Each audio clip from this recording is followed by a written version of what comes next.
السلام علیکم ورحمۃ اللہ وبرکاتہ۔ آج کی ویڈیو ہے ولیمے کے بارے میں۔ کیا گوشت کے بغیر بھی ولیمہ جائز ہے؟ انسان کے لیے جو میسر ہو اسی سے ہی ولیمہ کیا جا سکتا ہے، اگرچہ اس میں گوشت نہ ہو۔ حضرت انس رضی اللہ عنہ کی حدیث میں ہے، نبی صلی اللہ علیہ وسلم نے خیبر اور مدینہ کے درمیان 3 راتیں قیام کیا۔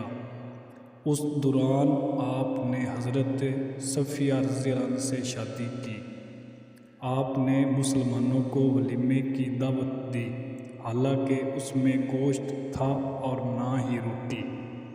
آپ صلی اللہ علیہ وسلم نے چمڑے کا دسترخوان بچھانے کا حکم دیا۔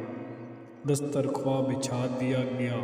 ایک روایت میں ہے کہ زمین کو صاف کیا گیا، اچھی طرح صاف کرنا، پھر چمڑے کا دسترخوان لایا گیا اور اس صاف کی ہوئی زمین پر اسے بچھا گیا۔ پھر اس پر کھجوریں، خشک دودھ اور گھی چن دیا گیا جو لوگوں نے سیر ہو کر کھایا۔